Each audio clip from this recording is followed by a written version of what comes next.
Que le Seigneur vous bénisse. Donc, frères et sœurs, nous sommes heureux de vous partager la pensée de Dieu en ce jour béni, sachant que cette semaine sera une semaine spéciale, glorieuse, une semaine pleine de témoignages, de grâce, de visitations et de faveurs divines. Nous bénissons le Seigneur pour sa grâce encore dans les nations et pour sa pensée qui continue d'être enseignée et partagée au travers donc des temps. Aujourd'hui, j'ai prévu, par la grâce de Dieu, en fonction de l'inspiration du Seigneur, donc vous parler de comment marcher lorsqu'on ne voit plus le chemin. Oui, comment marcher lorsqu'on ne voit plus le chemin.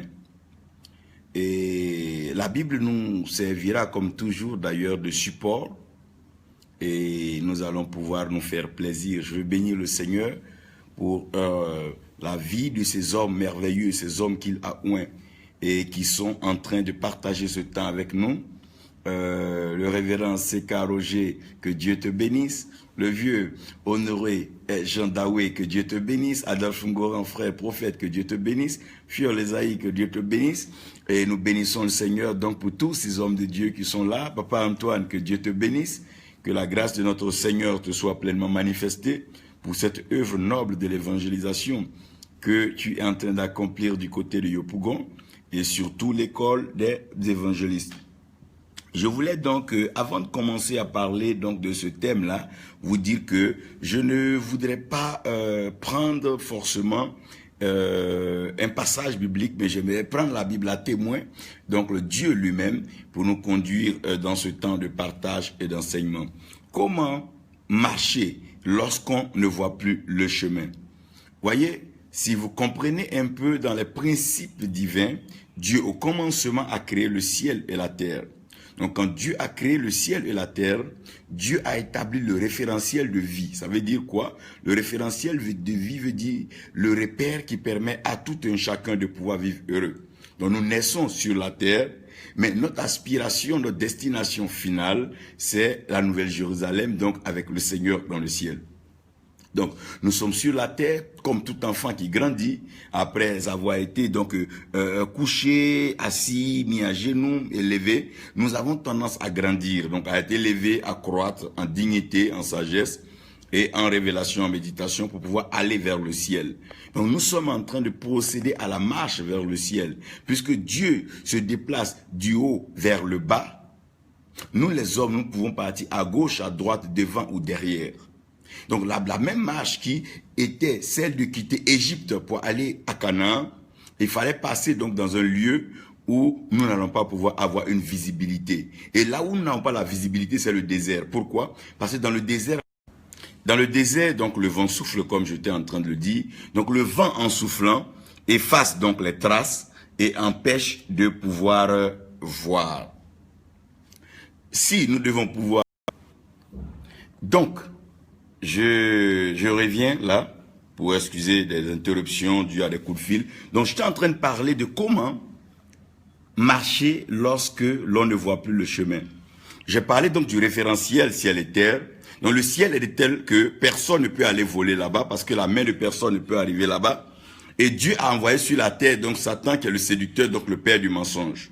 Du fait que sur la terre, nous avons le père du mensonge et que personne ne puisse mentir mieux que Satan, il sera donc difficile à un homme de pouvoir mentir à Satan sur la terre et pouvoir aller au ciel. Et puisque Dieu lui-même, il est la vérité, tu ne pourras pas aller tromper Dieu au ciel pour te faire une place. Nous avons donc ces exemples-là lorsque nous parlons de la noce qui avait été organisée, le festin qui avait été organisé, et celui qui était venu avec sa tenue, et la tenue n'était pas adéquate, elle n'était pas prête à la cérémonie. Donc ça veut dire que pour qu'un homme puisse sortir de la terre, donc pouvoir sortir de là où Satan est descendu, il va falloir que la vérité le conduise et que la vérité le guide. En d'autres termes, le passage entre la terre et le ciel, c'est la vérité. Parce que même si tu arrives à échapper en séduisant par terre, tu seras rattrapé par la vérité au ciel. C'est en cela que Jésus-Christ va nous dire que lui, il est le chemin, il est la vérité, il est la vie. Donc Dieu nous donne la vie, mais au fait, nous avons besoin d'un chemin dans la vie, et ce chemin-là n'est conduit que par la vérité. sur terre, personne ne pourra séduire Satan parce qu'il est le père de la séduction, il est le père du mensonge, c'est le séducteur, c'est lui qui a séduit en premier Ève et c'est lui qui séduit le monde. Ça veut dire que celui qui entre dans la séduction ne pourra pas marcher comme il se doit pour arriver à bon port et donc accomplir l'œuvre que Dieu lui a donnée. Ça veut dire que nous devons mettre de côté ruse, mensonge et toutes ces façons de pouvoir avancer. Dieu est conscient que nous allons vers lui, vers le ciel parce que la pensée, donc la création, en lui a été faite au ciel. Ça veut dire que si nous avons été originés, donc nous avons été initiés par Dieu, nous reviendrons forcément à Dieu. Nous n'avons pas besoin de prétendre, de se donner tout ce que nous donnons comme attributs, les alibis, les valeurs et tout ça, nous n'avons pas besoin. Parce que nous devons marcher. Et quand cette marche, oh mon Dieu, je commence à sentir cette affaire venir. Lorsque cette marche devient compliquée, quand cette marche devient difficile, quand cette marche devient impossible, qu'est-ce qu'il faut faire? Donc déjà, il faut comprendre qu'il y a un mystère de déplacement. Donc, pour pouvoir faire une marche, il faut connaître le déplacement. C'est pour ça qu'un enfant est dans le ventre de la mère, même s'il ne va nulle part, il fait des mouvements. Donc, dans le mystère du déplacement, vous devez comprendre le mystère du mouvement. Vous allez comprendre qu'à un certain moment, Dieu peut balancer sa main et pendant que sa main est balancée, une action spéciale est accomplie sur la terre parce que ce que sa bouche dit, sa main l'accomplit. Moïse n'avait pas d'épée, il n'avait pas de javelot, il n'avait pas de lance dans la main. Mais quand il levait les mains, la victoire était accordée à Josué dans la vallée. Il faut comprendre donc le mystère du mouvement. Si tu n'arrives pas à te mouvoir, ma collécina, comment est-ce que tu pourras marcher si tu n'arrives pas à te mouvoir? Et je vais annoncer maintenant que tu vas te mouvoir dans ta vie chrétienne. Ta vie spirituelle sera épanouie. Tu vas te mouvoir dans l'église. Tu ne seras pas contré par les pensées des gens, les idéologies des uns et des autres, mais tu vas pouvoir te mouvoir. Et la vie est dans le mouvement. Paul le dit ici, je veux le citer. Il dit en lui nous avons la vie. En lui, oh mon Dieu, nous avons le mouvement. En lui, nous avons notre être. Oh mon Dieu, nous avons notre être. Nous avons notre mouvement. Et nous avons la vie. Donc si vous prenez ces trois éléments, vous partez les associer à Jésus-Christ qui dit le chemin, la vérité et la vie, vous allez voir que le chemin est indispensable dans le mouvement. Tu peux te mouvoir, mais seulement quand il y a de l'espace. Je veux prier pour que l'espace te soit donné, le terrain auquel tu aspires, la vie merveilleuse à laquelle tu aspires, l'espace te sera donné, tu vas te mouvoir dans la nation où tu es. Ta vie sera belle et glorieuse. Nous bénissons le Seigneur pour le bishop Philippe Coty qui est avec nous, qui nous suit. Nous apprécions donc le mouvement de RIA. Christelle Lata, que Dieu te bénisse depuis Paris pour ce que tu fais. Kwasi Amer Loufou, et que Dieu vous bénisse. Je suis en train de parler du mystère, mon Dieu, du déplacement. Si vous comprenez avec moi dans le mystère du déplacement, est ce qu'on appelle le mouvement, se mouvoir. C'est quoi se mouvoir? Vous allez comprendre dans la vie spirituelle que c'est pas la marche qui est importante, ce n'est pas le saut qui est important, mais c'est le mouvement. Quand on parle du mouvement, c'est en ce moment où tu fais agir tout le corps au même moment. Dans le mouvement, nous avons plané. Quelqu'un peut planer. C'est un peu comme ce que les sorciers font. Quand ils sortent alors qu'ils vont dans le monde astral, ils arrivent à planer, Mais je veux les annoncer maintenant qu'ils ne seront pas les seuls dans les airs. Il y a des aigles qui sont aussi envoyés par Dieu pour planer, pour aller veiller sur les vies et veiller sur les territoires, les nations et veiller sur les continents. Ah oui, ça sera chaud et bon dans le ciel. Ça va planer. Quelqu'un dit ça va planer, on plane. Donc après avoir plané, nous aurons un mouvement qu'on appelle la natation, donc nager. Si vous suivez Ézéchiel explique que depuis le trône de Dieu, il y a de l'eau qui coule de là-bas, parce que la parole de Dieu, oh mon Dieu, il dit celui qui croit en lui, de lui sortira une source d'eau vive. Donc cette eau qui coule là, elle va être mesurée en fonction des 1000 coudées. Donc, il arrivera à un certain moment, à la 4e mesure, et la Bible dira que là, personne ne peut marcher, on ne peut pas s'asseoir dans cette eau, personne ne peut s'arrêter ni se coucher, il n'y a que à nager. Et quand on parle de nager, on parle de l'aisance sur les eaux. Ça veut dire qu'il faut pouvoir submerger. Après avoir été immergé, il faut pouvoir submerger. Il faut pouvoir émerger maintenant. C'est quand tu arrives à émerger que tu prends maintenant la natation. Dieu va faire nager les trésors dans les nations et les nations seront heureuses d'avoir accepté le Seigneur et l'Éternel comme leur Dieu, comme leur Sauveur. Donc, d'après la natation, il y a un autre mouvement qu'on appelle l'élévation. Le mouvement être élevé. C'est Dieu qui peut élever. Celui qui s'élève lui-même, Dieu va le rabaisser. Et tu sautes, Dieu va te faire tomber. Si tu t'élèves, Dieu va te rabaisser. Mais si tu te rabaisses, Dieu va t'élever. Quand tu vois un homme qui est en l'air, c'est parce que Dieu l'a élevé. C'est pas lui-même qui s'est élevé. Évitez de vous élever par des titres et par vos acquis. Non, non, laissez Dieu vous élever. Tu peux avoir la plus grande église du monde, mais Dieu peut décider de ne pas t'élever à cause de l'orgueil qui est en toi. Tu peux aussi ne pas avoir de fidèle ni rien. Être un chrétien, si tu es humble, Dieu va t'élever. L'élévation vient du Père, l'élévation vient de notre Dieu. Donc il y a ce mouvement. Et après ça, il y a être emporté ou être enlevé. Vous savez, quand tu es emporté par l'Esprit de Dieu, tu peux te retrouver dans des lieux où personne d'autre ne peut arriver. C'est en cela que Ézéchiel s'est retrouvé dans la vallée des ossements desséchés. Tu vas être emporté par la grâce de Dieu et tu vas te retrouver dans des lieux que les hommes ne peuvent pas s'y trouver. Tu seras emporté, Je vais rapidement insister encore sur le mouvement, excusez-moi. Oh, j'ai tellement cette joie de pouvoir avancer en eau profonde avec cette chose. Mais permettez-moi d'insister parce que à la pédagogie, elle a besoin d'insistance pour que l'élève puisse comprendre ou pour que ceux qui écoutent puissent mieux entendre. Il faille qu'on puisse se prêter cela et de pouvoir insister. Dans les mouvements que vous avez, vous allez avoir planer. Tu vas planer, tu vas nager, tu seras élevé. Et tu seras emporté. Quand on parle d'emporter, tu peux te retrouver dans un désert. Et puis Dieu t'emporte déjà et te fait voir la terre où coule le lait et le miel. Ce qui permet aux hommes de traverser les circonstances difficiles, c'est quand elles sont emportées. Oh mon Dieu, tu seras emporté. Ça dit, avant d'emporter quelque chose, on l'emballe. Tu auras un emballage glorieux, un emballage spécial. Et tu seras emporté, emporté, my God, tu seras emporté par la grâce, la faveur de Dieu. On te verra à la surface des eaux, car les eaux ne te tueront pas, mais tu vas nager. Et on te verra en train de te mouvoir, de planer sur le chemin. Oh mon Dieu, pourquoi les oiseaux aussitôt adorent le Seigneur? C'est parce qu'ils ont la grâce et la faveur de pouvoir planer. Donc, après le mouvement, on arrive maintenant à ce que je serai en train de décrire progressivement. Pour ceux qui notent, je sais que c'est important de pouvoir noter. Après ça, nous devons pouvoir courir. La course, comme la Bible dit, n'appartient pas à celui qui va vite, ni à celui qui s'y prend tôt, mais c'est l'Éternel lui-même qui déclare donc l'accomplissement, la finalité de la course.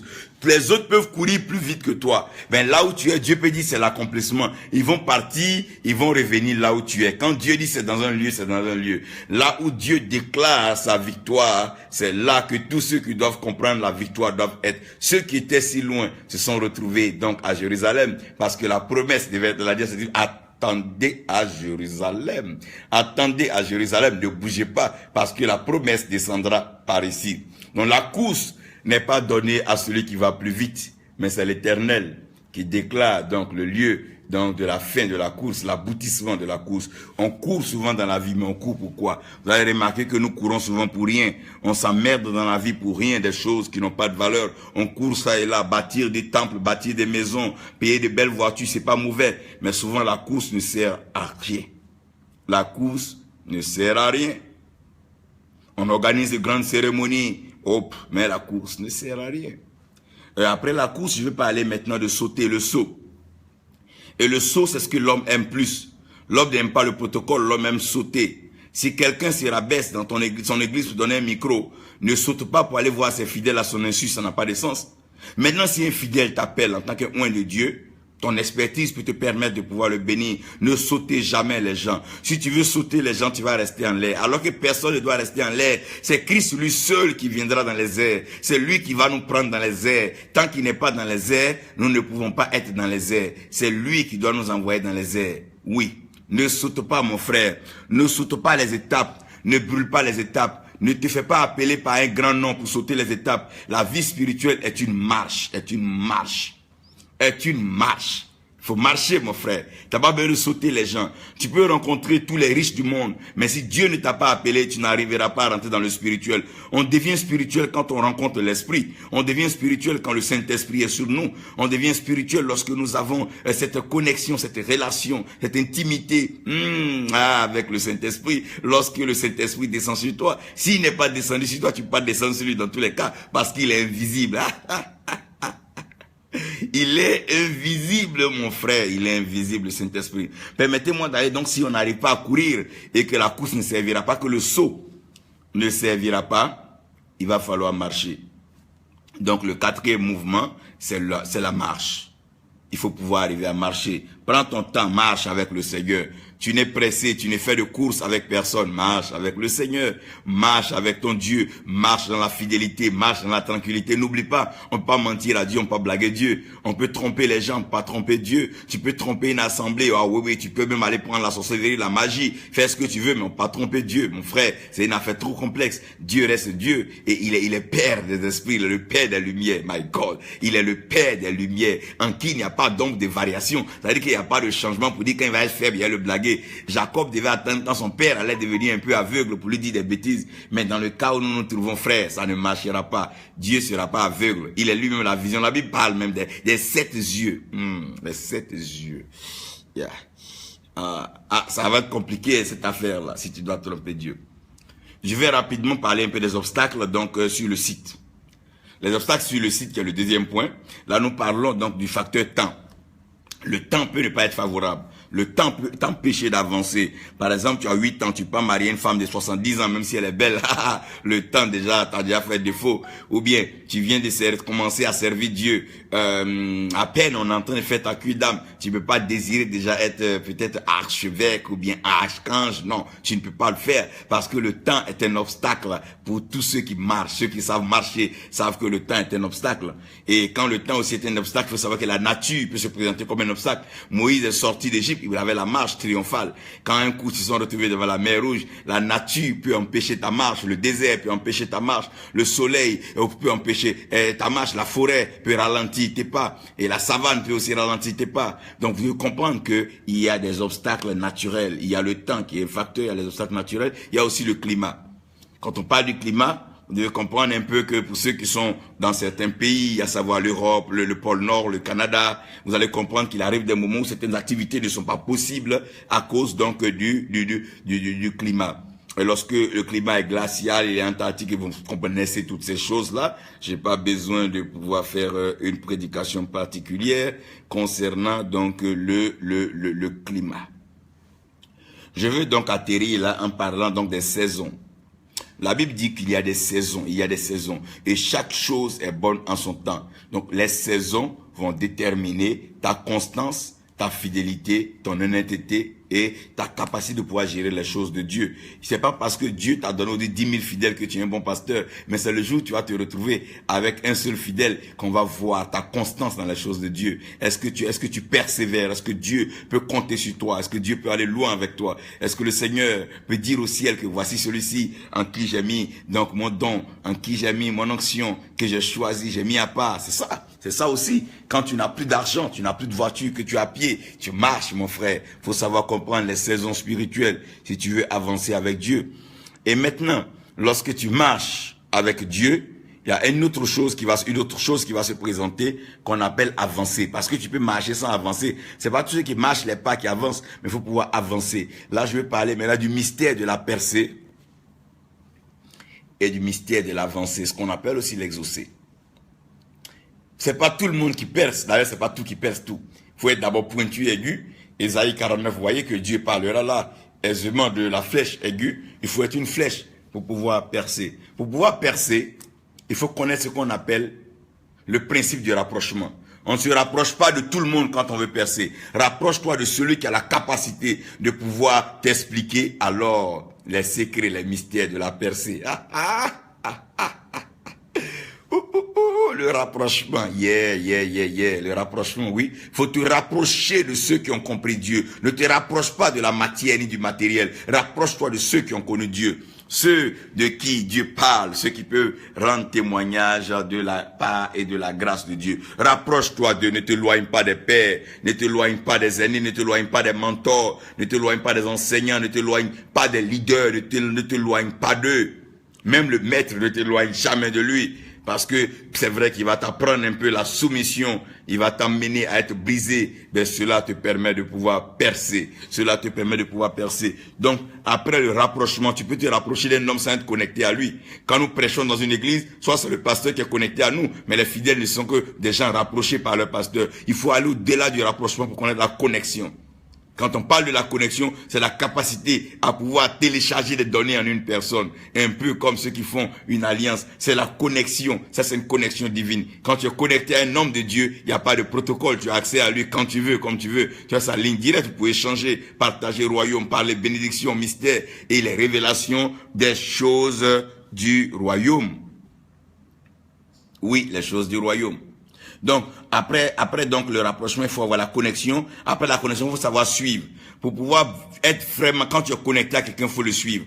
Lorsqu'un mouton attaché à une corde, il doit suivre le mouvement de la corde. Faut pas te rebeller quand tu es connecté à un homme de Dieu. Il faut le suivre, il faut accepter de le suivre, de marcher à sa suite, parce qu'il t'envoie quelque part. David dit, l'Éternel est mon berger, mon Dieu. Il ne se déconnecte pas de son berger, il est rapproché de son berger, il est connecté à son berger, il suit son berger, parce que son berger l'envoie vers le vert pâturage, et il le conduit vers les eaux paisibles. Évitez là où les eaux sont agitées, sinon la natation sera terrible. Lorsque la marée est haute, la natation est terrible, évitez cela. Mais allez-y vers les eaux paisibles, des gens qui savent apaiser votre âme, qui savent apaiser votre vie, qui savent apaiser vos situations. Quand tu le rencontres, ton ministère a un sens. Quand tu le rencontres, ta vie a un sens. Juste une seule parole, comme le centenier avait dit, une seule parole, et ta vie devient merveilleuse. Tout entre en ordre, les choses sont bonnes, les choses sont bonnes. Il faut savoir le suivre.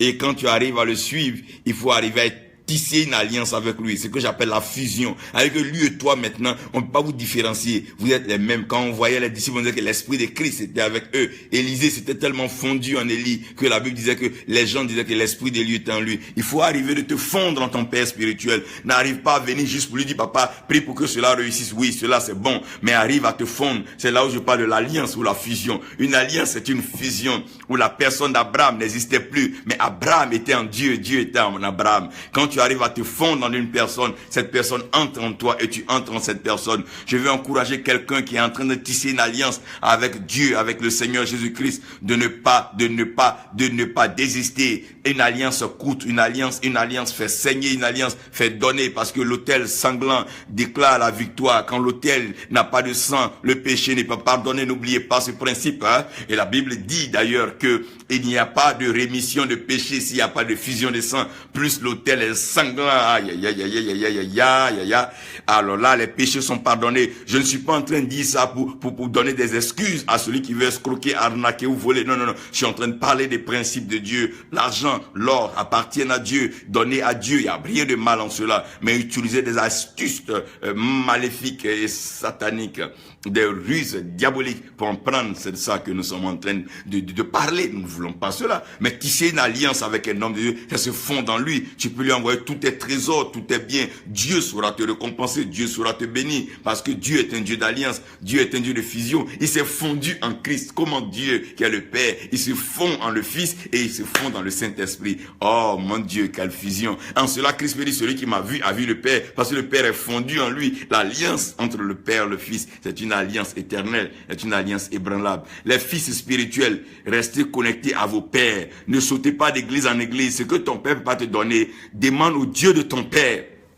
Il y a des choses qu'Élie n'a pas fait, Élisée a pu faire en se référant au Dieu de son père. Mon Dieu, on a un père parce qu'il a un Dieu. Mon Dieu, c'est une affaire de Dieu, mon frère, c'est une affaire de Dieu. Je vais terminer maintenant là en parlant du mystère de la fin. Ah, c'est là que je dois poser un coup et souffler. La fin d'une chose vaut mieux que son commencement. Comment nous allons finir cette affaire? Comment est-ce que cette affaire va finir? Pose la question à ton voisin. Comment cette affaire va finir? Parce que pour pouvoir marcher même et avancer dans le chemin, il faut savoir comment ça va finir. Parce que tout chemin mène quelque part. Tu ne peux pas prendre l'autoroute du Nord et me demander pourquoi tu n'es pas sorti au Ghana. Ça, c'est faux. Là où tu es positionné, là, tu vas passer par Yabsokoro, Boaké et Korogo. Où tu es parti, là, ça, c'est pas terminé. Peut-être que tu continues bien vers le désert, là-bas. Parce que c'est là-bas le chemin mène. Mais vous devez comprendre que le chemin que nous empruntons est un chemin invisible aux yeux, mais visible au cœur. Ah! Le chemin de Dieu, on ne le voit pas avec les yeux. On le voit avec le cœur.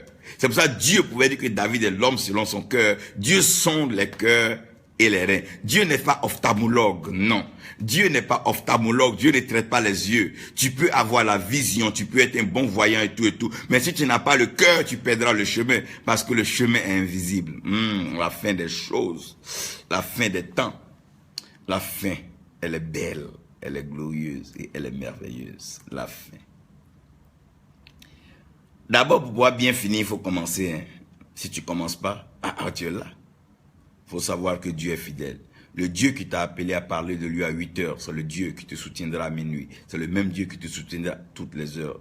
Ne te compare à personne, toi commence ton commencement. Chacun a son commencement. Le commencement de quelqu'un qui a 50 ans de ministère n'est pas ton commencement. Tu n'as pas commencé le même jour que le papa au dépôt. Tu n'as pas commencé le même jour que papa ailleurs. C'est déjà fort. Ne cherche même pas à te comparer à eux. Ne cherche même pas à regarder d'abord vers ce qu'ils font. Toi commence pour toi et regarde ton chemin. Dieu va t'emmener quelque part. Dieu t'aime. Dieu va te bénir. Tu te soutiendras toujours. Il est ton Dieu. Tu n'en as pas deux d'ailleurs.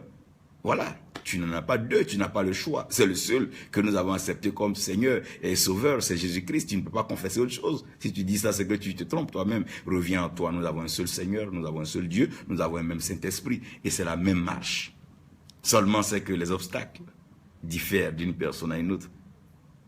Et comment le chemin est vu par rapport au cœur. Donc d'abord, il faut commencer. Et quand tu commences, il faut avoir un parcours.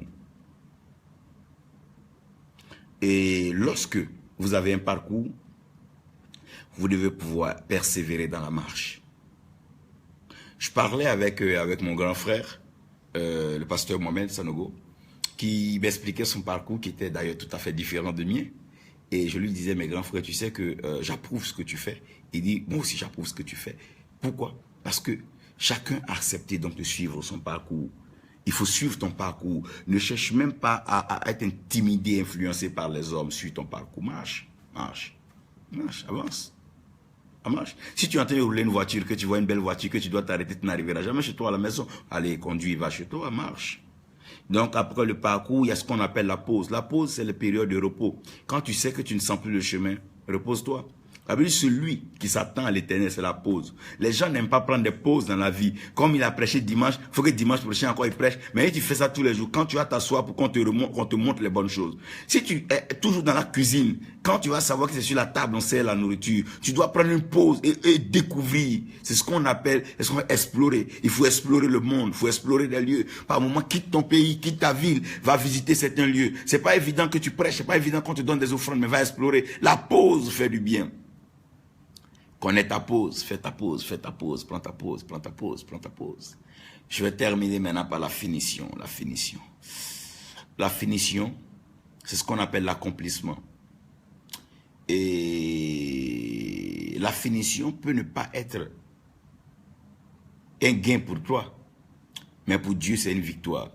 Christ a fini cette affaire sur une croix où il a été crucifié. On pouvait dire, ben tiens, il a mal fini. Mais attention, il a été ressuscité par Dieu et c'est lui qui a envoyé son esprit. Non seulement ça, il est monté sans échelle, il est assis à la droite du Père. Pourquoi? Parce que quand tu es toujours en connexion avec ton Père, tu n'as plus besoin de clé. Quand tu arrives, il t'ouvre la porte. Il est rentré au ciel et il est assis à la droite du Père. Quelle alliance, quelle connexion. Tu finiras bien. Tu finiras où? C'est en cela que Paul parle aux Éphésiens. Il leur dit que nous sommes assis dans les lieux élevés, dans les lieux élevés avec Jésus-Christ. Avec Jésus-Christ. La fin de cette affaire, c'est s'asseoir dans les lieux élevés avec notre Seigneur Jésus-Christ. Que Dieu vous bénisse et que sa grâce repose sur vous. Ne manquez pas cela et ne perdez pas cela de vue. Vous pouvez reparcourir donc la Bible, les versets qui ont été énoncés. Vous pouvez aller encore lire beaucoup plus. Vous allez comprendre que la fin de toutes ces choses, c'est en Christ. Parce que le chemin, il est invisible. C'est lui qui vient nous prendre dans les airs après nous avoir élevés et il va nous emporter maintenant vers le Père. Je prie que tu sois élevé dans ce que tu fais, que tu sois élevé dans ta grâce, élevé dans ta faveur, élevé dans ta bénédiction, et que tu sois finalement emporté auprès du Père, où tu seras à la droite du Père, dans sa félicité, dans cette maison glorieuse. Le Seigneur dit, je pars vers mon Père, vous préparez de la place. Mais il dit une chose qui m'impressionne. Il dit, dans la maison de mon Père, il y a plusieurs maisons. Frère, tu n'auras pas de loyer à payer là-bas, tu n'auras pas de tel à payer, tu n'auras pas d'électricité à payer, la lumière de Dieu va éclairer tout le royaume, tu n'auras pas d'eau à payer parce que déjà la source d'eau vive est déjà là, Dieu a déjà retenu les eaux d'en haut, tu n'auras pas de soucis, tu n'auras pas de problème, le diable ne sera pas là pour t'emmerder, t'enquiquiner, parce que déjà l'enfer sera tout brûlant et tout chaud, et les choses vont se passer là-bas aussi, mais nous serons assis avec notre Seigneur Jésus-Christ. Que Dieu te bénisse et que sa grâce repose sur toi. Au nom de Jésus. Amen.